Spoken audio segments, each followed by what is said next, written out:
Graças e paz, igreja. Estou muito feliz de estar mais uma vez sendo usado por Deus, né? Queria pedir à igreja que abrisse suas Bíblias em Tito. A gente vai ler o Tito 2, a gente vai ler o 11 e o 12.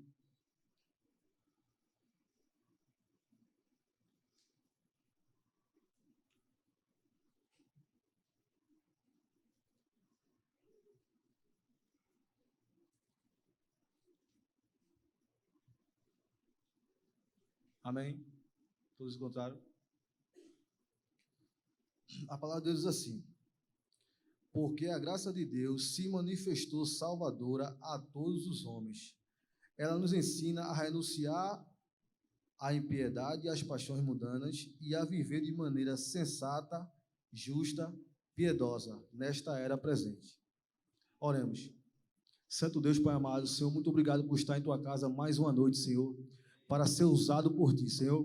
Senhor, muito obrigado, Senhor, porque tantas coisas acontecem, Senhor, para que a gente não chegue até aqui, Senhor, mas o inimigo já está derrotado, meu Pai. Senhor, muito obrigado, Senhor, porque tu tem falado comigo nesses dias, Senhor, e o que tu falasse comigo eu possa passar para a tua igreja, ela possa entender claramente, Senhor.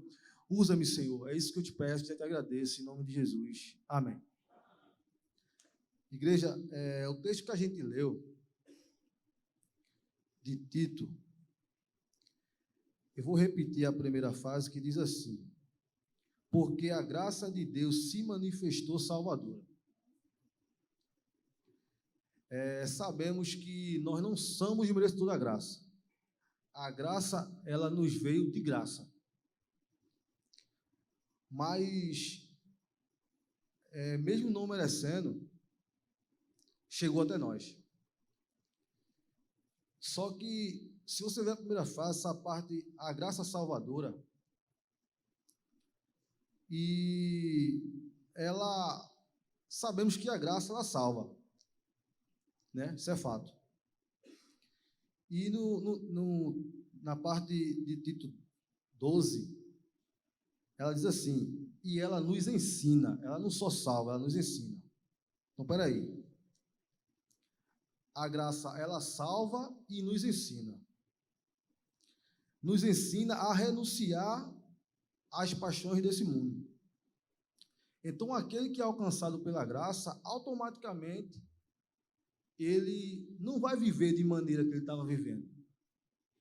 Ele não vai viver de qualquer jeito mais. Porque a gente, quando a gente é alcançado pela graça do Senhor, a gente começa a sentir nojo das coisas do mundo. Se a gente é um mentiroso, a gente vai deixar de mentir.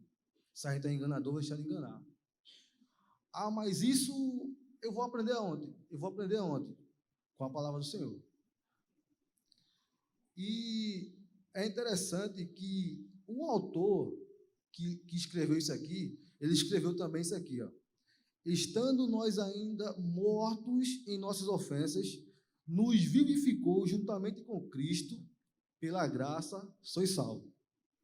E ele escreveu também, Efésios 2:5, que diz assim: porque pela graça sois salvos, mais uma vez, salvos, por meio da fé, e isto não vem de vós, é dom de Deus. A gente começa a ler as cartas desse autor, que foi Paulo, e a gente pensa assim: por que Paulo falou tanto em graça? Por que ele falou tanto em graça? E a gente começa a ler essas cartas, e a gente vai ver lá em Atos 9, que foi a conversão de Paulo.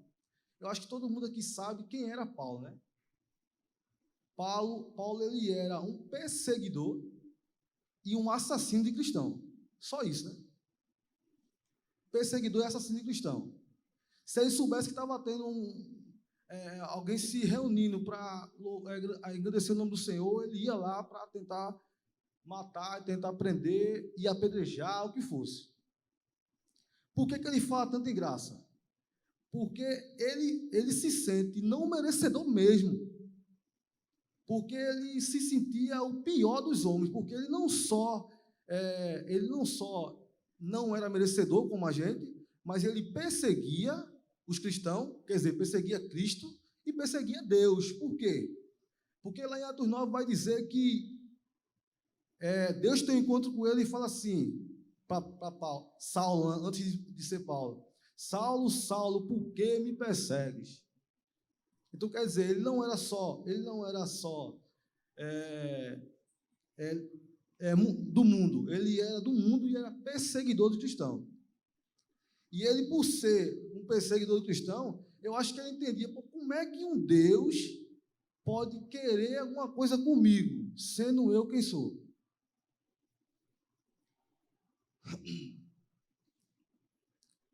Aí, por isso que ele fala tanto em graça. Aí, em Efésios 2, 9, diz assim: e ela não vem por intermédio de obras, a fim que ninguém se glorie. Então, quer dizer, a gente não adianta fazer, porque eu ajudo um pobre, porque eu dou caridade, porque... Não adianta.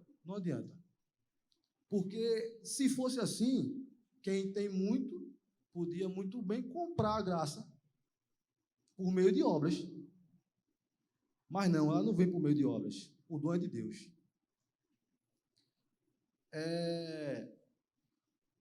A gente podia... eu estava lembrando de uma ilustração que eu vi, que descreve muito bem para todo mundo entender o que é a graça do Senhor.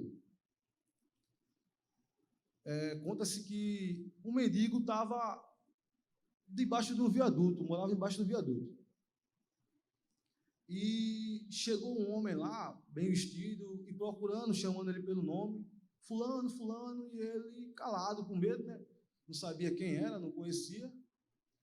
E ele, mesmo com medo, ele saiu para fora da sua barraquinha lá e quis saber o que era. Aí o homem que estava procurando ele perguntou: você que é fulano? Ele: sou eu. Mas quem fala? Quem quer falar comigo? Diz assim: olha só, eu estou com um papel aqui, que é uma herança, que o seu tio deixou para o seu primo.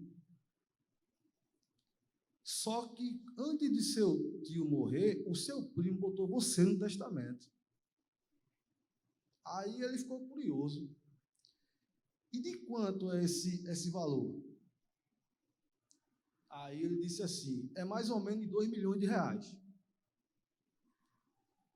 Imagine a situação agora desse mendigo, que morava embaixo da ponte.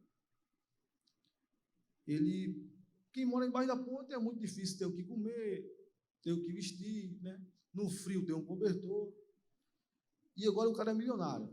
Imagine agora esse mendigo quando encontrar o filho que dividiu a herança com ele. Como é que ele ia tratar o filho? Provavelmente ele ia abraçar, ia beijar, ia agradecer. Só que aí o filho olha para o primo, né? Que botou ele no testamento, diz assim: só quero uma coisa de você. Não é muito esforço, não. Para de fazer algumas coisas que não me agradam. O filho dizendo para o que deixou a herança. Você acha que aquela pessoa que recebeu uma tamanha herança ia dizer assim: não, prefiro voltar para debaixo da ponte? Você acha que alguém ia rejeitar essa herança?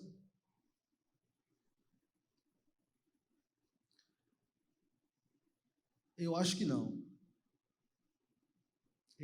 Mas infelizmente tem gente rejeitando essa herança que o filho deixou para mim e para você. Tem gente que não quer, ia voltar para debaixo da ponte. Mas essa herança, ela não foi dada, ela foi dada e o que ele pediu é só: deixa de fazer algumas coisas que não me agradam. E eu creio, irmão, que mesmo sendo fraco, falho e pecador. A gente não merecia essa graça. A gente não merecia a salvação. Mas Cristo, ele foi lá na cruz e disse: está consumado. Você acha que Paulo, ele falava tanto de graça porque ele achava que ele não merecia. Às vezes você está aqui essa noite e você acha assim: pô, mas eu não mereço essa graça, eu sou muito fraco, eu sou falho, pecador, eu peco tudo, eu não mereço essa graça. Mas o Filho, ele diz assim: mas essa herança é para você também, porque ela é para todos, não é só para mim, não é só para alguns, não, é para todos. Só que tem muita gente rejeitando essa graça.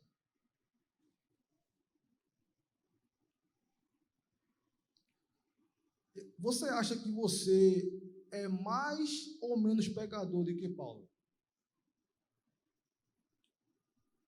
Eu creio que menos. Eu creio que não tem ninguém aqui que persegue e mata cristão. Então, se essa graça alcançou um homem daquele, ele pode alcançar você também, irmão. E quando a gente recebe essa graça, sabe o que a gente quer fazer? A gente quer dizer para todo mundo. A gente não quer ficar só para a gente, não. Paulo, ele cita vários versículos falando sobre a graça do Senhor, porque ele não consegue se conter, porque é muita alegria. Esse dia eu encontrei um colega meu, eu fui na oficina de um colega meu e encontrei ele lá, ele, Mauro, me gritou, Mauro, eu quero te contar uma coisa, eu falei, foi o quê? Vem cá, e fui lá. Ele, meu irmão, me converti, velho. Caramba, que massa. Comecei a se alegrar com ele. Aí ele disse assim: meu irmão, como é que eu perdi 20 anos da minha vida? Isso é a graça do Senhor, irmão. Só que ele quer da gente, só que a gente pare de pecar, pare de errar. Ele só quer que a gente pare de errar, pare de pecar, para a gente ser alcançado por essa graça, irmão. Eu sei que na presente era, como diz o texto, é difícil ser cristão, irmão, é difícil. Vai acontecer fatos que você vai desanimar, que você vai tentar querer desistir, mas a graça do Senhor está aqui. É só você querer. Ah, mas eu só vou aceitar Jesus quando eu ficar santinho, quando eu parar de beber, quando eu parar de fazer isso e aquilo e tal. Irmãos, se você deixar para aceitar Jesus quando você ficar bonzinho, você não vai aceitar nunca. Porque o lugar de mudança é aqui, irmão. Se você querer ficar limpo no meio de um pessoal sujo, você não vai ficar limpo. Ah, mas aqui todo mundo é santo? Não, todo mundo é pecador, por isso que estão aqui, procurando a santidade. Mas aqui a gente consegue ficar limpo. Se a gente procurar, esse meu colega, ele disse para mim assim: sabe o que era mais difícil para eu me entregar? Um par de brinco que ele usava, irmão. Para ele foi um par de brinco. O que é para você? O que é tão difícil? O que te segura no mundo? Ou o que te segura no pecado? Eu não sei. Eu sei o que é difícil para mim e eu oro todo dia para Deus mudar. Mas para você eu não sei. O que te segura no pecado? Para ele era um par de brinco que ele usava, que ele não queria deixar de usar. Só que quando você se entrega ao Senhor, automaticamente, como a palavra de Deus diz, ela nos ensina a renunciar às impiedades e às paixões mundanas e a viver de maneira sensata, justa e piedosa nesta presente era. Não é nessa aqui ou nessa. Você vai aprender a viver de acordo com a palavra do Senhor. Hoje é o dia de você aceitar, não é amanhã. Mas eu sou viciado em jogar bola.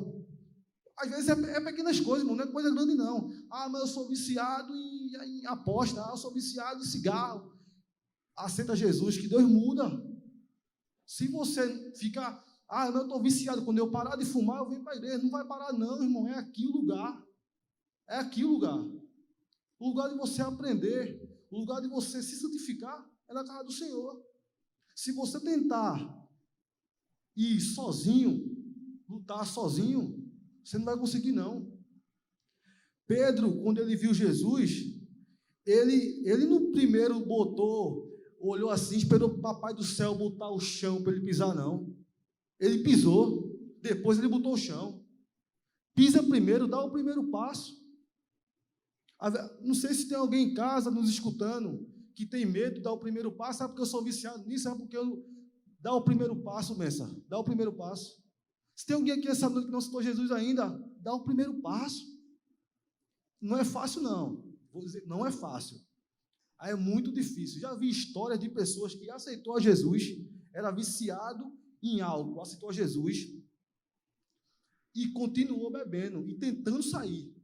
Passou uma semana, passou 2 semanas, passou 1 mês, 2, 3 e saiu. Porque primeiro ele deu o passo. E falou, eu quero mudar. Ah, mas o vício é muito forte, é muito difícil, mas eu quero mudar.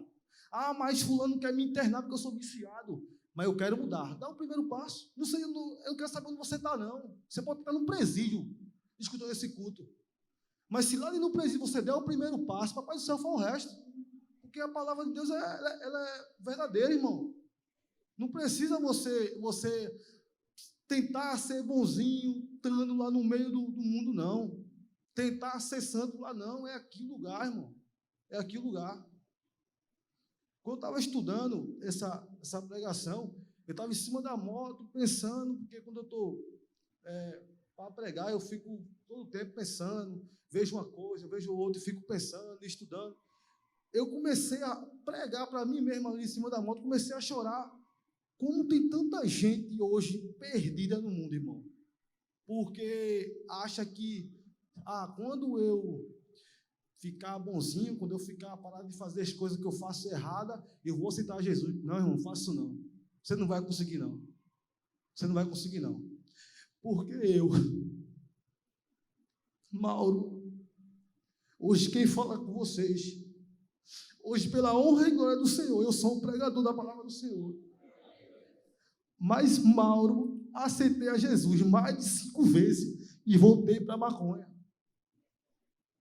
Eu era viciado em maconha, viciado. Mas eu no primeiro deixei de fumar maconha para aceitar Jesus, não. Primeiro eu aceitei Jesus. A maconha que tirou foi ele. Eu lembro que meu pastor, da igreja que eu fazia parte, pastor Edson Castiglione, ele ia lá em casa. Eu ia para a igreja no domingo aceitar Jesus. Na segunda-feira eu estava fumando maconha.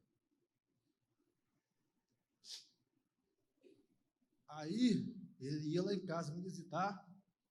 Domingo eu estava na igreja. Levantava a mão mais uma vez. Na próxima semana eu estava fumando maconha. Eu era tão viciado que eu não passava um dia sem fumar maconha. Era de manhã, de tarde e de noite, irmãos. Era de manhã, de tarde e de noite. Não é brincadeira que eu estou falando, não.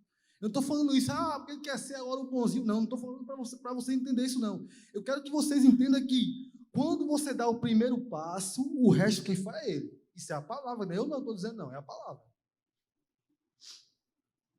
Pedro, ele pensou até que ia afundar, mas eu falou, quem é que está mandando eu ir é o mestre. Eu vi o que ele pode fazer, então eu vou. É importante você ter amigos que pensam da forma que Cristo pensa. Eu tenho muitos aqui na igreja que quando eu estou aperreado, eu peço oração, né? Olha. Mas é importante, porque eu tenho um amigo, já falei sobre ele aqui, foi esse pastor e esse meu amigo. Quando eu estava lá no meio daquela galerinha que fumava um baseado, ele chegava, senta aqui, dentro do carro dele, começava a conversar e levava eu para andar assim no carro dele, começava a falar de Jesus, começava a falar de Jesus para mim. E eu esqueci aquele momento daquela galerinha. Quando ia ver, estava na hora de eu dormir, no outro dia trabalhar. E ele fazia isso todo dia, irmão. E ele tinha a família dele, ele tinha a vida dele. E hoje eu agradeço muito a Deus, porque eu sei que a graça do Senhor me alcançou. E eu não merecia, não, irmão. Mas eu precisei fazer alguma coisa. Eu precisei dar o primeiro passo. Eu espero que você tenha entendido essa pregação. Eu espero que você tenha entendido que para alcançar o que você deseja, porque se você está aqui é porque você quer alguma coisa com Deus. Não é possível você, vou para a igreja só por ir mesmo. Não, você quer alguma coisa com Deus. Dá o primeiro passo, irmão. Deixa que o resto ele faz. Paulo, ele matava, ele apedrejava. Você vai ver lá em Atos 7, 57, se eu não me engano. Quando Estevão foi morto, Paulo estava lá.